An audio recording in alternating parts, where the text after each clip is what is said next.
My name is Neil Duffield and I was born into a South Yorkshire mining community in the Second World War.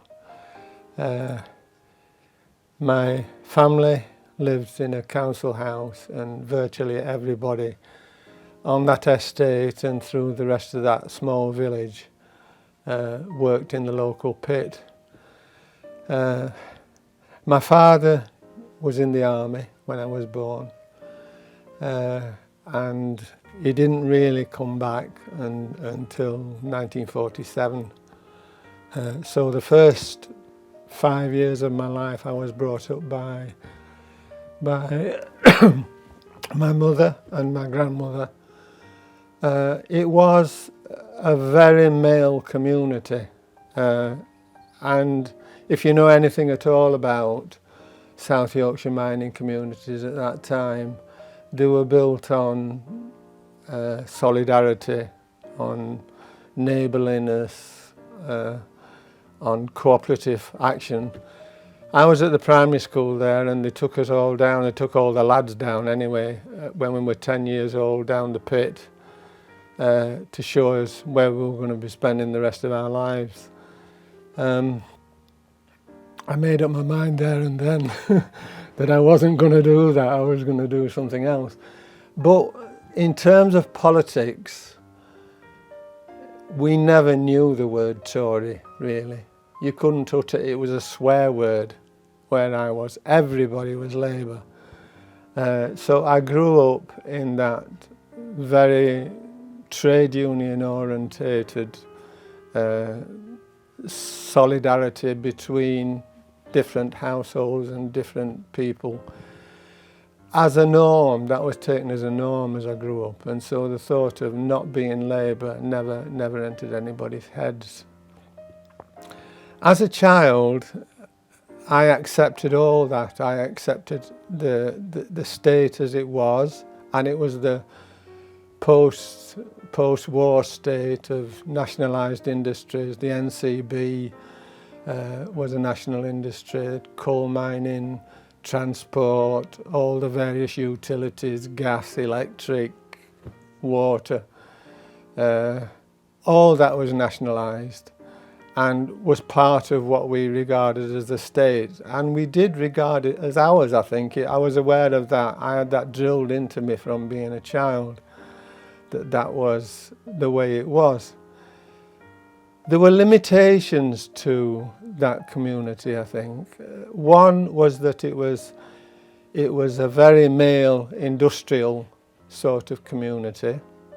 The blokes went to work, excuse me, the blokes went to work and the women stayed at home. Very different to Lancashire, so that when I eventually came to live in Lancashire, I found that very different because women worked in Lancashire. They didn't really work in any of the pit villages in Yorkshire. They looked after the home. But there was that neighbourliness, that community. And I grew up being, my first influences were my mother and my grandmother. My grandmother was a councillor on the local parish council, very Labour. But it was a feminine influence in a male community. The other thing about that community was that it was completely white.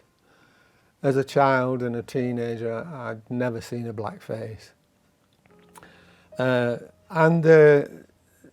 the sort of male communities that there were, the young lads making racist jokes and all that kind of thing, I just accepted all that. It was not knowing any black people, never had any experience of black people, you just sort of accepted that was somebody else that lived somewhere else, and you could make a joke about them and that was fine.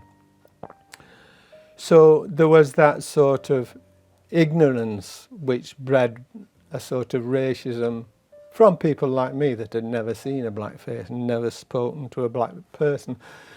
For me, that started to change as I got older in the late 50s and the early 60s, through music, really, through rock and roll, which came over here via black singers and musicians like Little Richard and Chuck Berry and Fats Domino and people like that.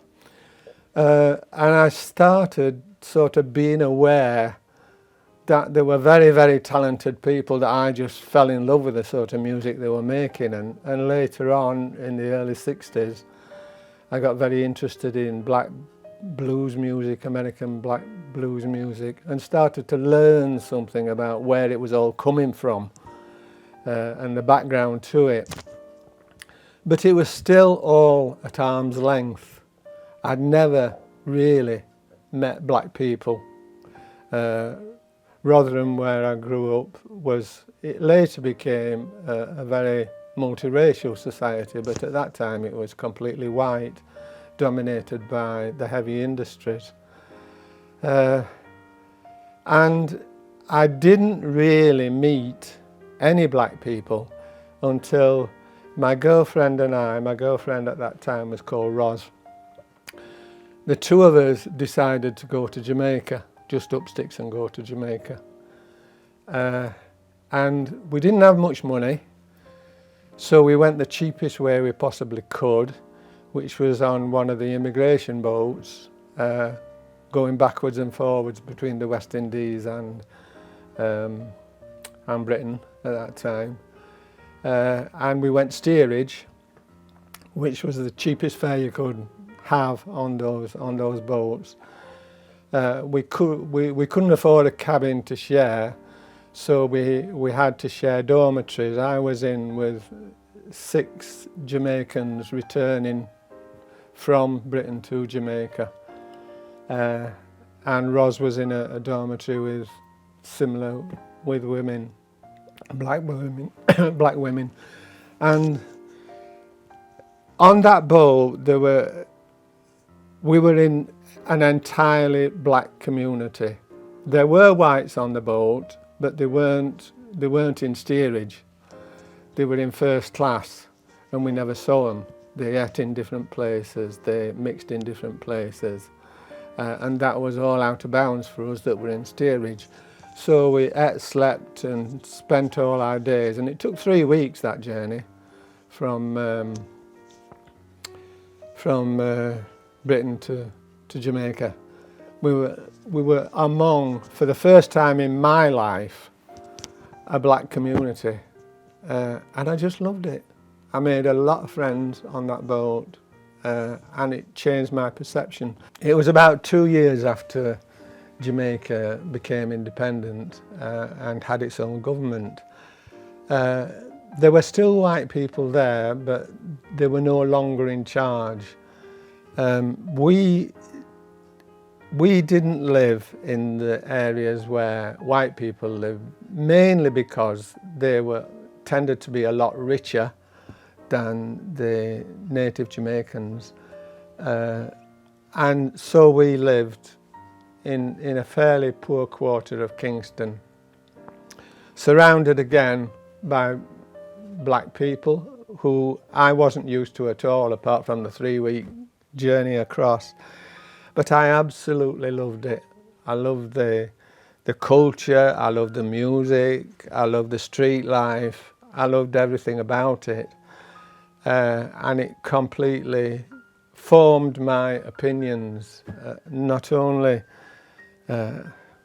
radically at that time, but for the rest of my life, really, and made me rethink everything. I had all my assumptions about what black people were. And we stayed there for 6 months, and I came back a committed anti-racist, I think, from that point onwards. In the late 60s, in 1969, we moved to London. That's myself and Ros. And I met Eileen. And Eileen was involved in the Save Biafra movement at a time. And I'd never come across a woman so committed, so passionate about politics, that kind of politics. and it was love at first sight for me, really. And myself and Ross split up. I became involved in the Save Biafra campaign. I hadn't really been aware of what was happening in Nigeria. We'd seen all the swollen bellies and the starving children and all that, but I didn't realise what had brought that about, that there was a civil war going on. And it was because those people, those Igbo tribal people who lived in Biafra, had been massacred. And when I began to get a grip on what had been happening there, I became part of the Save Biafra campaign along with Eileen. The left on the whole at that time were not involved. The left were involved in Vietnam. Vietnam was a massive campaign at that time in this country. Biafra was a tiny campaign in comparison. The Vietnam demonstrations numbered thousands. The demonstrations I went on for Save Biafra were, you could number them in dozens, hundreds at the very most. And there were a number of reasons for that, I think. One was that the British government were funding the federal government in Nigeria and supplying them with arms. And so was the Soviet Union, which meant the Labour Party and the Communist Party were both on the side of the Nigerian government. So the people that were involved in the Save Biafra campaign were on the whole not largely drawn from the left in this country. They were a ragtag of individuals, really. And the campaign didn't have a high profile. So when in 1969, on Remembrance Sunday, it was decided that we would go along to the cenotaph in London and observe the 2-minute silence, but the moment the 2-minute silence was over, we would shout out, "Remember Biafra." Then we knew that would hit the headlines, really. There were only 7 of us that volunteered to do this, and the crowds then on Remembrance Day were as big as they are now. I was terrified, quite honestly. I was absolutely terrified. We were there in the crowd, and the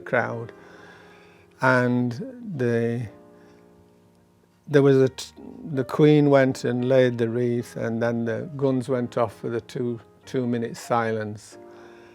And we remained silent right throughout that 2 minutes, and my heart was pounding, and I just thought, I'm not going to be able to do this. And the gun sounded to end the 2-minute silence, and the band leader raised his baton for the band to start playing, and this voice yelled out, sorry, the memory brings back a lot of memories.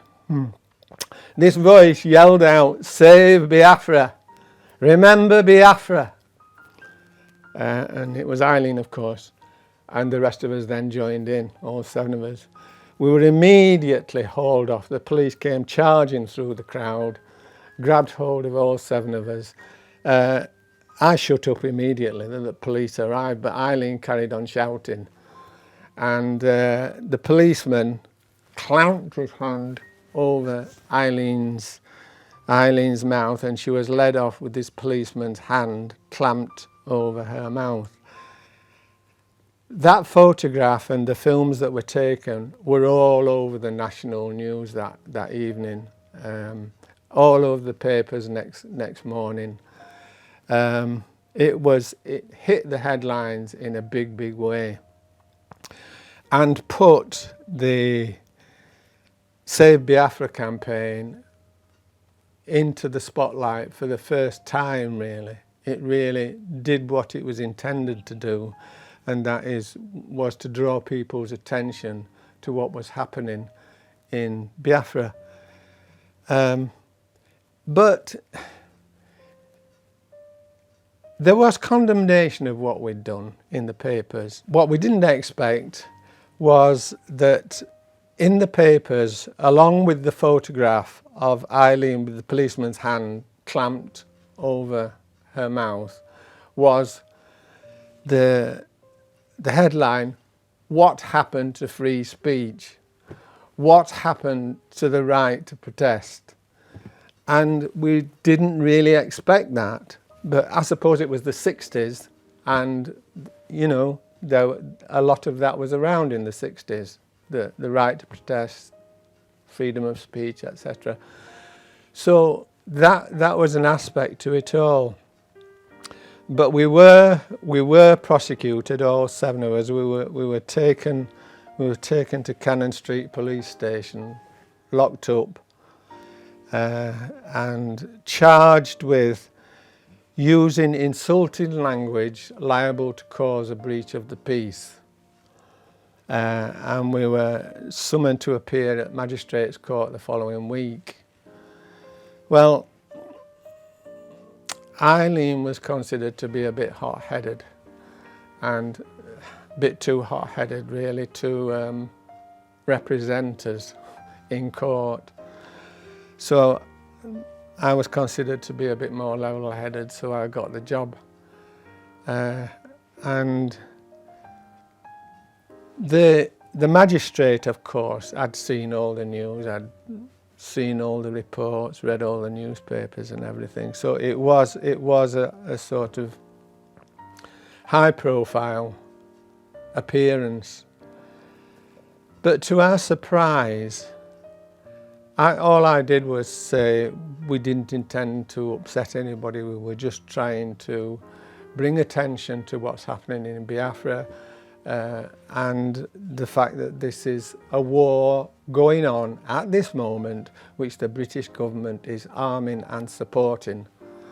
And there's some hypocrisy by going on at the moment with Remembrance Sunday, remembering the dead from the Second World War, and supporting death on the scale that's happening in Biafra. And we got a conditional discharge, all 7 of us, which is the nearest you can get to being found not guilty, really. It lasts 2 years, and there was no punishment, no fine. The condition was that if you broke the law and were prosecuted within the next 2 years, then they could re-look at what you'd done, and they might impose a sentence or punishment on top of the second offence. But other than that, there was no punishment, no fine or anything like that. So it had put Biafra on the national stage, and we were very pleased with that, but it was too late. 2 months after that, Biafra surrendered, and that was the end of it. The Nigerian government won the war, and it was all over with. But it introduced me to a different form of politics that I'd never experienced before, and that is demonstrations, direct action, taking risks, taking big risks, and where I'd been terrified, which was different from the sort of politics I'd grown up with, where everybody was together, you were all together, it was solidarity, it was cooperation, it was taken for granted that you were in the majority, your politics were the majority. This was different, and again it affected me and changed me for the rest of my life.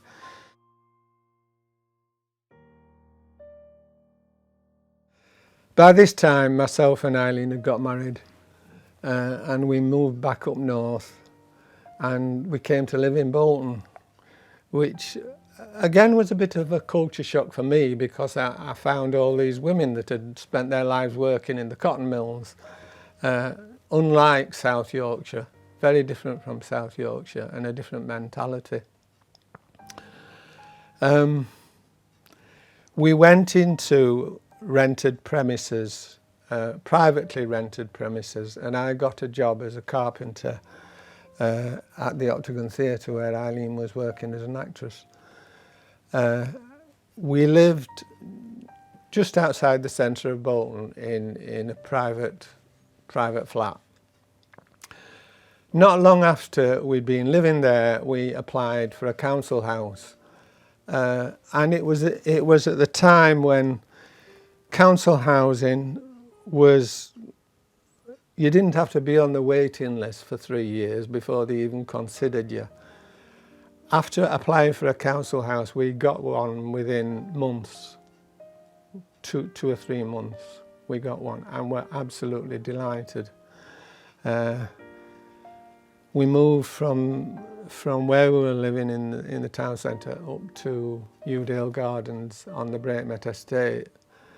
Everybody said, don't go and live in Brakemet, it's terrible up there. We loved it. And we loved the fact that we had a garden, that we had a spacious house, that we had good neighbours, and the rent was affordable. It was less than we'd been paying privately. So we knew the difference between private renting and council houses. We knew that, and I'd grown up in a council house anyway. But hardly had we been there than the Tories under Edward Heath brought in the Housing Finance Act, or the Fair Rents Act as they like to call it. They called it the Fair Rents Act because what it was going to do was bring council house rents in line with private rentals, not by bringing private rentals down, but by increasing council rents to the same level. That was what was considered fair by the Fair Rents Act. So in order to do this, in order to bring private and public housing onto the same level, they put everybody's rent up. And initially that was, and this came from government, this was going to be £1 a week on everybody's rent. Can't remember how much we were paying in those days, but it was a substantial increase. And we immediately started making a fuss about this, and the response of the Labour Council in Bolton was, don't worry, we're not going to implement it. We're not going to implement this. They can send us to jail if they want, but it won't be implemented. And Labour councils all across the country were saying exactly the same thing, that they weren't going to implement it, and there's no need to worry, we're not going to do it. Well, that's when the government started putting the screws on the Labour councils and threatening them with sending in commissioners to run the show and putting them out of office. And that's when the Labour councils started giving in and saying, well, there's nothing we can do, blame it on the Tory government. Unfortunately, we're going to have to implement this act. Well, this was happening just a few weeks before the rent increases were coming in. So it left us very, very little time to organise. But we did, and it wasn't just us, it was nationally. There were tenants' organisations springing into life right across the country. And the object was with ours anyway, not to pay the increase. Some of the tenants' association in other areas like Liverpool said we're not paying any rent at all. It's going to be a total rent strike. But with us, we said no, we don't want people to get into massive debt. We'll just refuse to pay the increase. And we set about knocking on doors all around Braitmet, and we made contact with people in other estates around Bolton who did likewise. And within weeks, on Braitmet Estate, we've got between 500 and 600 members on the estate who were committed to not paying the increase and put stickers in their window saying no increase here. And other places, Johnson Fold, Great Lever, one or two other, Tongfold, did the same. So it was a very, very successful campaign initially. And we held marches, we held meetings, and people started off not paying the increase. But that is when the council started putting the screws on people and started a campaign of intimidation,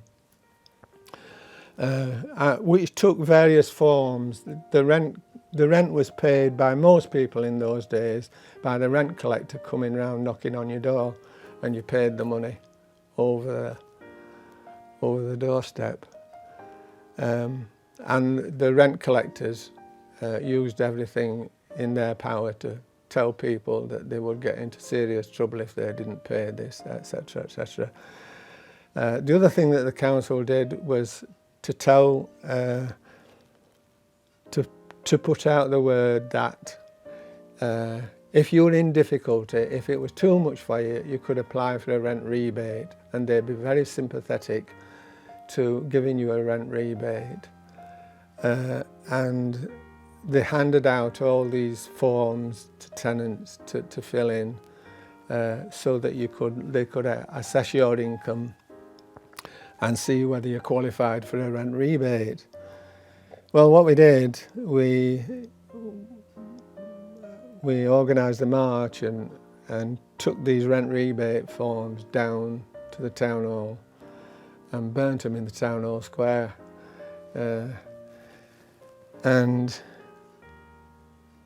But effectively, it did have some effect. It did frighten some tenants, and some tenants were tempted to take the rebate.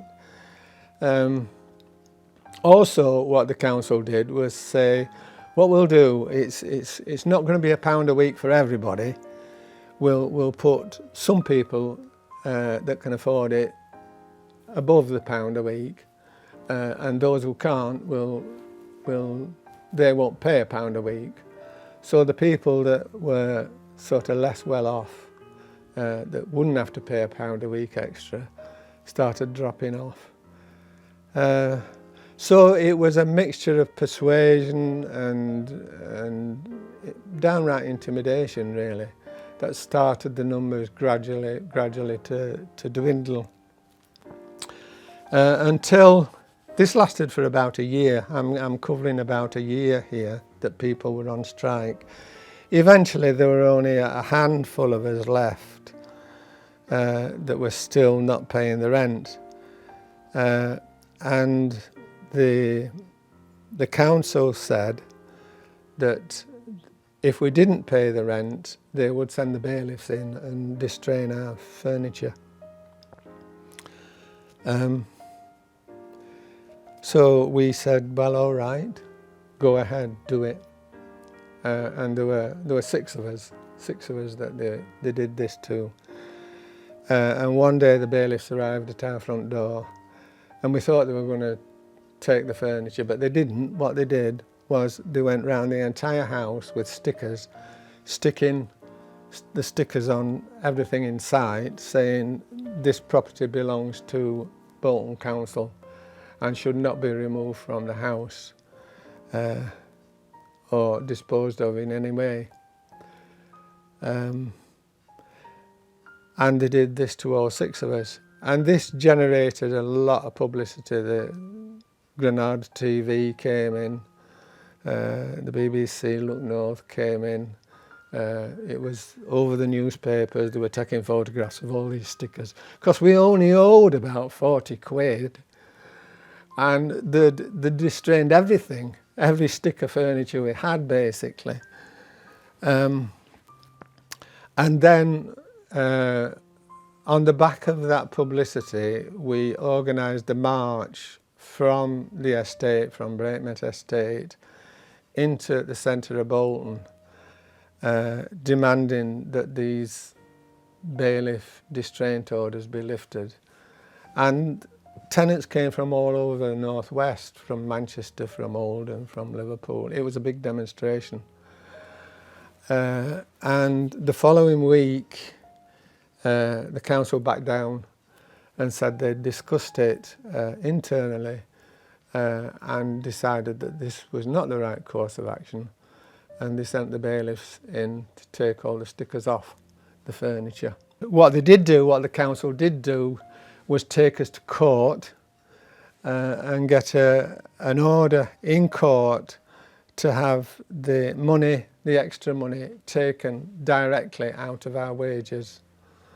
And we went to the court to put our case, to argue our case against this. But they told us that we could only appear separately.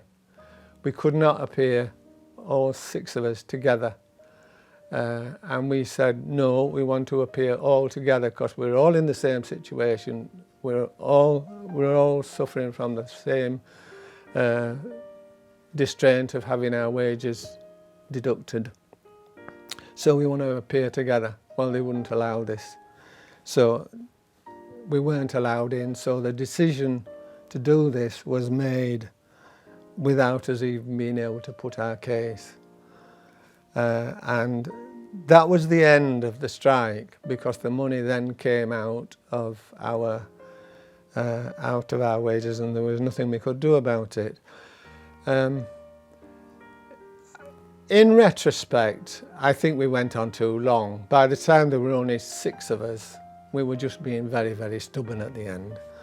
And, you know, we didn't want to give in. But essentially, the rent strike had been defeated before that. I think the consequences of it are that we now have very, very few council houses. They've all been sold off or given to housing associations. It breaks my heart to go past council houses and see them up for sale, because they were all sold off at a fraction of the market value. And council housing then became social housing or affordable housing. We never knew those terms then. There was just council housing. So I think the housing crisis that the country now faces and the astronomically high private rentals and the shortage of what they now call social housing is a consequence of that time when those battles were lost. And Thatcher came in and gave people the right to buy. I think if we'd won, and if the Labour councils had had a bit more courage in those days, as Clay Cross did. I mean, at Clay Cross, what happened was they sent in a commissioner, they sent in a government commissioner to replace the council. But if all the councils had done that across the country, all the Labour councils, there's no way the government could have sent in commissioners to all those. When it was just one, Clay Cross, they did it. So I think we're still living with the consequences of losing that battle. Very shortly after that, and sort of overlapping with it to some extent, was the rise of the National Front. in Bolton. It had been happening gradually about the National Front having a presence here, and sadly it was in some of the engineering shops in Bolton, in working class, in the unions, which was a very sorry state of affairs. But it finally came to a bit of a head when the leader of the National Front, who was a guy called John Tyndall, whose fascist roots went right back into the 30s, came to speak in Bolton at the Packhorse Hotel in Nelson Square in, I think it was March. Anyway, somewhere in 1974, he came to speak. And a lot of us on the left, the trade unions, I was in the UCAT, the Building Workers Trade Union at that time, and on the Trades Council. We organised a demonstration outside the Packhorse to try and prevent the meeting taking place. So there was about 100 of us, I'd say, and we all linked arms outside the Packhorse Hotel to try and stop people going in. And the police came and they waited until the meeting was almost ready to start, and then they they attacked us. They pulled us away from the doors. And allowed the fascists to go in and hold their meeting. And 14 arrests were made from people on the demonstration, charged with various offences. Mostly obstruction, mostly obstructing the highway. Nobody was charged with any violence or anything like that. But 14 arrests were made, and we. So that meeting went ahead, and that was the start of a major campaign really by the National Front in Bolton. So we formed the Anti-Fascist Committee, and I was secretary of the Anti-Fascist Committee, and the National Front started standing candidates in the elections, in the local elections and national elections.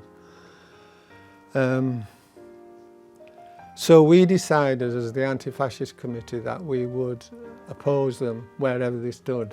So in the local elections we decided to oppose them, and we put out these leaflets which: don't let it happen here, don't vote National Front. And we put these out in the wards everywhere they stood in Bolton. They complained to the electoral authorities, and to cut a long story short, I, as secretary of the Anti-Fascist Committee who published the leaflets, was taken to court and charged under the Representation of the People's Act for distributing political leaflets at the time of an election that were not listed on the electoral expenses of any political party. So our response to that was, well, no, because we weren't representing or promoting any particular party. We were against one party, and that was the National Front. The prosecution had said that saying don't vote for the National Front meant that you were promoting one or more of the other parties, and this broke the Representation of the People's Act in terms of none of those parties had these leaflets on their expenses that they declared for the election. So this went to court, and I was fined £60 eventually by the magistrates as secretary of the Anti-Fascist Committee. But our defence our legal defence were very keen that this should be challenged in the High Court. So we took it to the High Court, and it was heard again at the High Court, and our defence team put our case, and we won. We won at the High Court.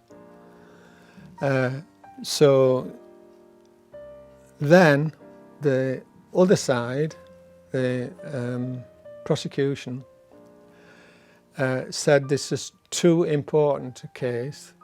It has to go to the House of Lords. So they took it to the House of Lords, and to cut a long story short, the House of Lords upheld the original magistrate's decision. And so what it meant for us as the Anti-Fascist Committee was that we couldn't put out leaflets in the future at election time saying don't vote National Front unless one of the other political parties accepted our expenses on their declared election expenses.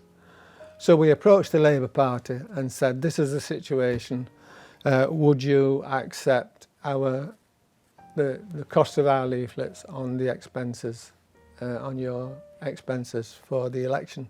No, we won't. All the Labour parties across the town said no. So that left us with only one alternative, and that was either to do nothing or to stand our own candidates and declare the election expenses, which is what we did. So everywhere the National Front stood, we put up an anti-fascist candidate to stand against them so that we could declare. We weren't interested in getting on the council. We made that clear in our communication with the public. But it did give us the right to say, don't vote National Front. This ruling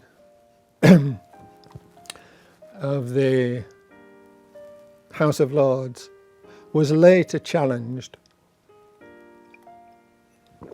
on a national basis and was revised so that if you were a national organisation and you were distributing leaflets that were not directed against any specific candidate, then that would be acceptable, and you could do it. And so organisations like the Anti-Nazi League were then able, because they were a national organisation and they could put out national leaflets which were not specifically directed against any one candidate, you were able to do that under the revised law, which was case law. So our prosecution became case law, and later on that case law was amended by other case law by the House of Lords. That wasn't the end of the anti-fascist campaign by any means. It continued and came to a head in 1977 when the National Front asked to organise a regional meeting, Northwest regional meeting, in the town hall in Bolton. At that time it was a Tory council, and the Tories allowed them to hold a meeting. This was only weeks after the Trades Council had had applied for permission to hold a multicultural festival in the precinct, and the council had denied permission on the grounds that this might be provocative. Yet they rented out one of the main halls in the town hall to be used as a fascist meeting. So the Anti-Fascist Committee, the Trades Council, and lots of other organisations decided to hold a picket outside the town hall for this meeting.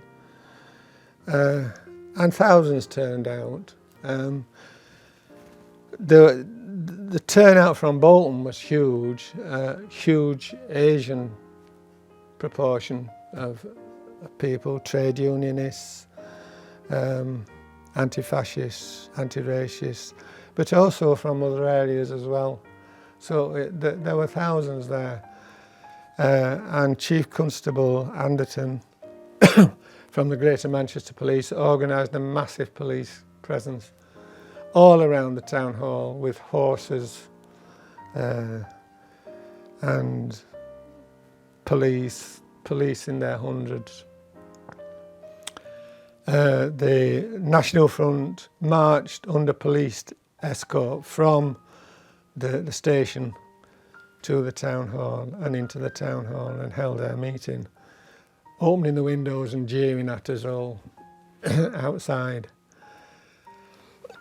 We held a meeting on a stage with a loudhailer outside, and I remember Brian Northey was chairing the meeting because he was president of the Trades Council at the time,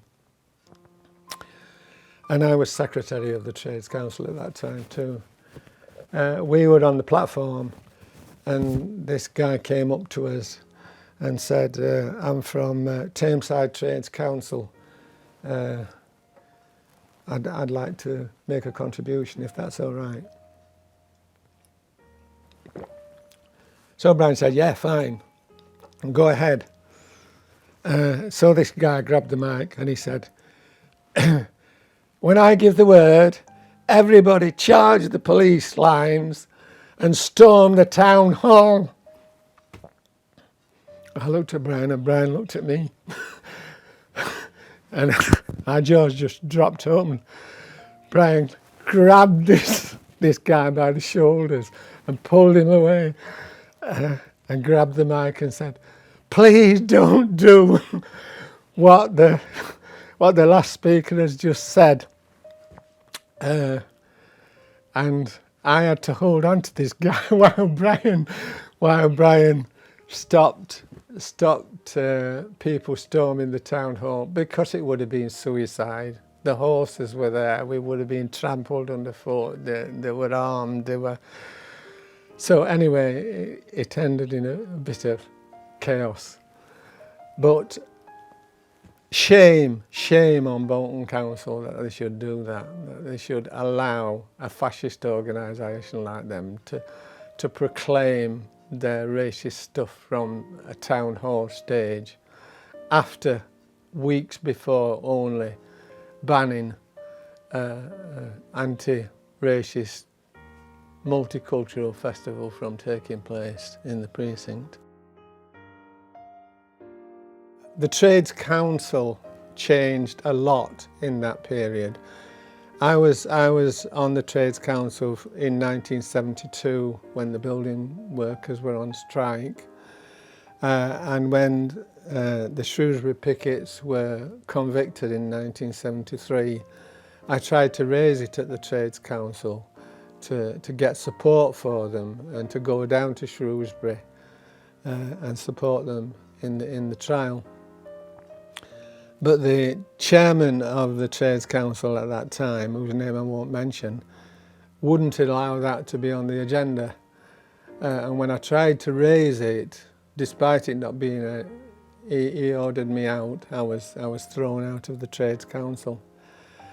And it was at that time that myself and Brian Northey and Mike Allen and a few others that were on the left in the trade union movement decided it was time to try and do something about the Trades Council. So at the next annual general meeting, we stood in the officers' positions, and we managed to win, so that Brian became chair of the Trades Council. Mike Allen took over as secretary. I was minutes secretary, and eventually when Mike gave in the secretaryship, I took over as secretary of the Trades Council.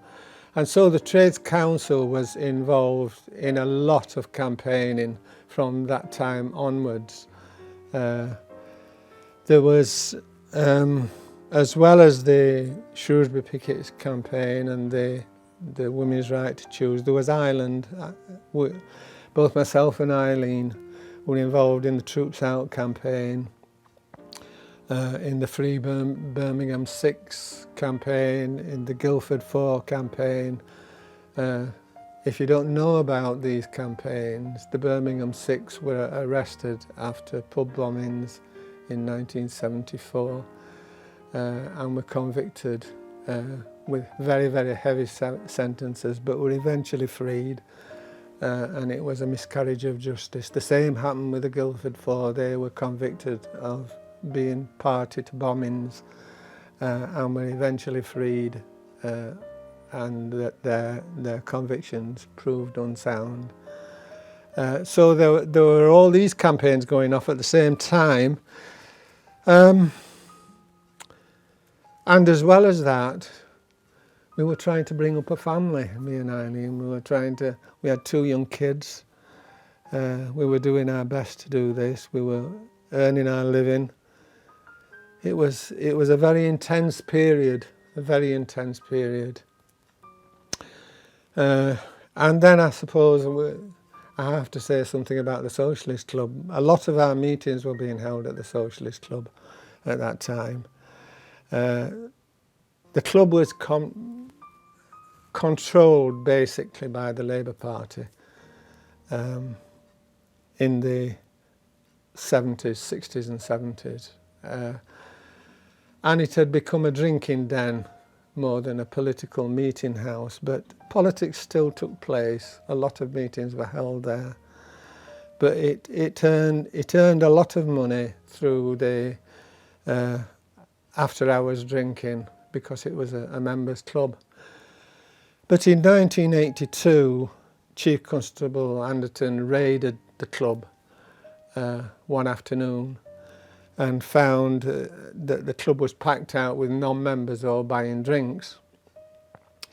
So immediately closed the club down, and its officers were prosecuted for allowing illegal drinking on the premises.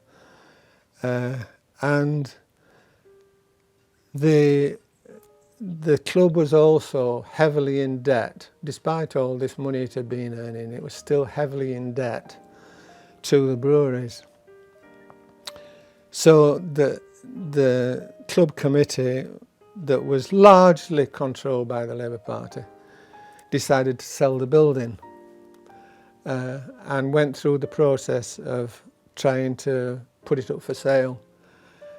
But thanks to the way that the original pioneers had bought the place in 1905, they made sure that nobody could do this and just sell the building off without proper procedures being gone through, which proved impossible for the committee to do. So they found that they were not legally able to sell the building. So what they did was strip the building of all the furniture, take it all out, and basically walk out and leave it, all resign from the committee. There were a few of us left who'd been active in the club, who weren't in the Labour Party, who went in after all this had happened. Myself, Dennis Pye, Paul Blackburn, Wendy Pye, a handful of us really. We went into the building, no furniture, just bare floorboards. We went through the cupboards, nothing in the cupboards, no stock. Went up to the very top floor, and I opened the cupboard on the top floor of the Socialist Club, and inside were a pile of ledgers and books, minute books. And I pulled one off the shelf, and it said Bolton Socialist Party minutes 1896. So I shouted up the others, and we all sat there up on the top floor of the Socialist Club. looking through these minutes and finding out how it had been set up, what it had done, what it had represented, and the whole history that none of us really knew anything about started coming off the pages. And we looked at each other and said, we can't let this go. We've got to somehow revive this. So we looked into the Constitution, we looked into the legalities, and we found that the only way we could take control of the building legally was through shareholders, people who had shares in the building, dating back to 1905. We did find a list of shareholders among all the ledgers and minutes that we discovered in the club. It was the only thing that had never been taken out of the club, these ledgers, and everything else had gone. But we went through them all, and the only traceable people, we found one traceable person, or one that was still alive. Good half were dead, and the rest were untraceable. There was one, Nellie Tomney, who she was an old woman, and we managed to trace her. So it seemed that we were up against a wall. So we thought about what we could do, and we thought, well, one thing we could try is to reissue shares and get people to buy shares as a reissue. Didn't know if this was legal, so we went to a solicitor and said, can we do this? And our solicitor said, try it and see. So we did.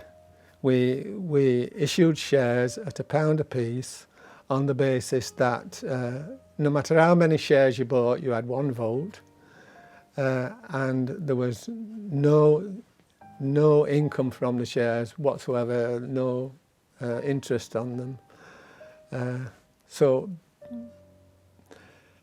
And people flocked to buy them. It was amazing. People flocked to buy shares in the newly established or about to be re-established socialist club. So we did this for 2 years, selling shares, getting furniture back from the Labour Party. A lot of it was at St George's Road and various other places. We managed to strong-arm the stuff out of the Labour Party and get it back into the Socialist Club. And in the middle of the miners' strike in 1984, we'd managed to raise enough money to reopen the club and to pay off the debt to the brewery.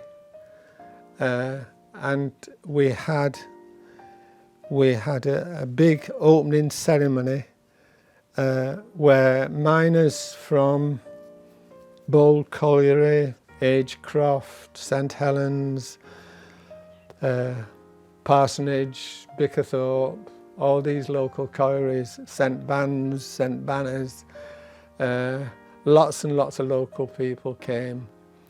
And Wood Street was jam-packed. It was absolutely jam-packed. We had a street party outside, and we reopened the club. And it was never challenged. Nobody has ever challenged what we did.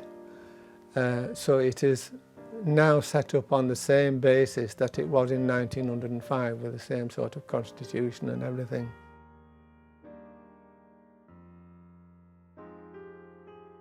The reason so many miners came to help us reopen and re-establish the Socialist Club was that the Trades Council in Bolton had taken on support for all the miners in Bolton, of which there were quite a lot, because Agecroft Colliery was still open in Salford. There was a miners' workshop in Walkden. A lot of miners went over to Lee and Wigan to work. So there was still a mining community in Bolton, and the Lancashire area of the NUM was based in Bolton at the bottom of Bridgeman Street, which was the Miners' Hall. I think it's some sort of church now. It became Chamber of Commerce at one stage, and then I think it's some sort of church now. But it was the Miners' Hall, the NUM centre for the whole of Lancashire, was in Bolton at that time. And the Trades Council held collections week in, week out in the town centre for miners, food collections, money collections, and we used to drive out round the various miners in Bolton, giving them food parcels, supplying them with money, and we did a tremendous amount of support work in that way. One little episode which is worth a mention is I was driving home from work one day past the Miners' Hall when I saw this banner hanging outside the Miners' Hall saying "Occupied by striking miners." So I stopped the car and I walked inside, and there were a pile of miners inside there, and I said, "What's going on? Why have you occupied your own premises?" And they said, "Well, our leader, whose name I won't mention, but our leader doesn't support the strike, and he's trying to get us all to go back to work. So we've occupied the building and we're not letting him in." So I said, "Well, how long are you going to stay here? As long as it checks." They said, "No, we've no bedding, we've nothing." So I said, "Well, I'll go home and do my best and make a few phone calls." So I went home. We got every blanket in our house that we could lay our hands on, took them down there to the Miners' Hall. I made phone calls to the other trade unionists. Some volunteered to cook meals, supply food. Other people took down blankets and that sort of thing. And we supported those miners. I can't remember how long they occupied it, but it was no longer than a fortnight. But we kept them supplied and supported for that period, as well as continuing till the end of the strike. So that's why they came and gave us the support when we reopened the Socialist Club. And I must mention the nursery nurses, who were also on strike at the same time as the miners, and they came and they gave their support and brought their banner to that opening ceremony of the Socialist Club. And the Socialist Club has been, since that time, a hub, really, for a whole raft of different campaigns over the decades. Partly its background and influences, which I've already talked about, and partly it's that we wanted a better world to live in. We had 2 young children, and I wanted better for them than what was happening. They grew up under Thatcherism, our 2 kids, and I hated that. I'd not grown up in that sort of political environment. I wanted them to have something like I'd grown up in, only better. And that's what we wanted. That's what we were trying to build. It never occurred to us, I don't think, any of us at that time, that in 2022 we'd be facing what we are facing now.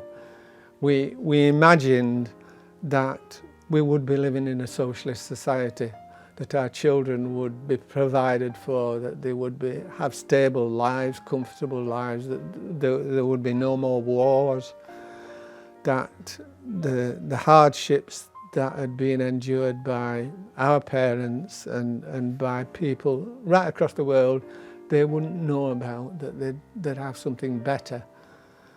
And it grieves me enormously now to see my grandchildren growing up into the sort of world that they're growing up, and the sort of fears and difficulties and hardships that they're almost inevitably going to have to face as they grow older.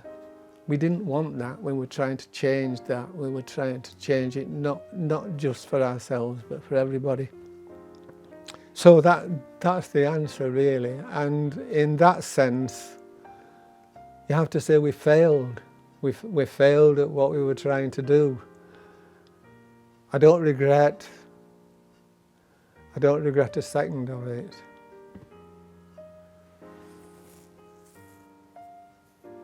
Somebody once said it's better to have tried and failed than not to have tried at all.